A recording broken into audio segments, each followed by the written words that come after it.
Hindi lang mga motorista ang apektado ng pagbabago ng presyo ng langis o krudo bunsod ng tensyon sa gitnang silangan. Apektado rin maging ang mga negosyante gaya na lang ng micro, small and medium enterprises o mga MSME. Silipin ang detalye sa report ni Denise Osorio. Sa pagsiklab ng tensyon sa Middle East, ngayon pa lang ramdam agad sa Pilipinas usaping presyo at gastos. Ang pangunahing tinitignan, ang presyo ng langis o krudo. Dahil sa sandaling gumalaw ang world oil prices, madadamay ang gasto sa biyahe, produksyon, pagbiyahe ng produkto, kuryente at presyo sa mga pamilihan. Tumatama rin ang cost increase sa mga delivery fees, raw materials, packaging at mismong presyo ng mga basic goods and commodities. Kaya magiging mas mahirap ma-absorb ng mga negosyo ang dagdag gastos nang hindi naapektuhan ang mga mamimili.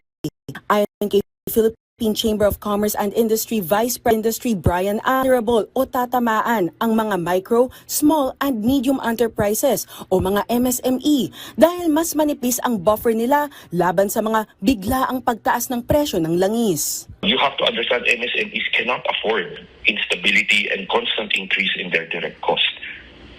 So we are seeing there might be a threat of layoff, there might be a threat of closure if the prices continue to go up and this war keeps continuing. Giit ni Ang, kailangang mabalanse ng mga MSME ang madadagdagan sa kanilang gastos at kung paano maiiwasang bumigat ang presyo para sa mga mamimili. Kung kaya't nakikitang solusyon ang murang financing schemes at ang posibleng pansamantalang suspensyon ng ilang mga buwis.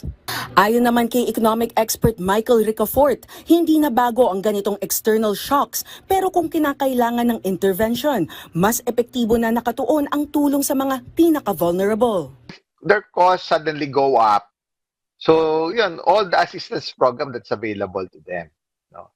Like the credit facilities, maybe some if there's applicable there would be applicable incentives, etc.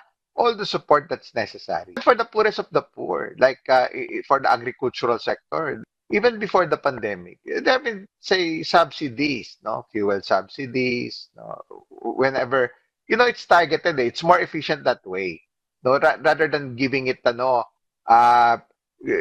across the board, no. Kasabay nito, nilinaw ni Ricafort na hindi pa dapat maalarma ang mga negosyante at ang mga consumer pero kailangang manatiling alerto at siguraduhing handa kung sakaling lumala o tumagal ang krisis sa gitnang silangan.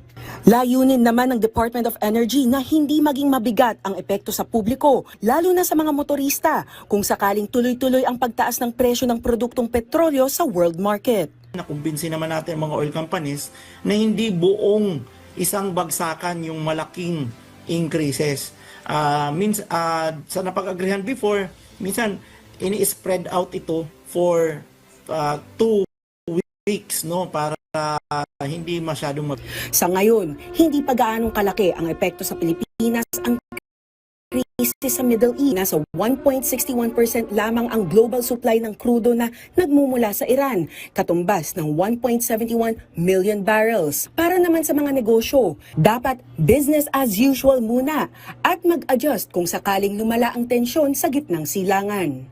Denise Osorio, para sa Pambansang TV, sa Bagong Pilipinas.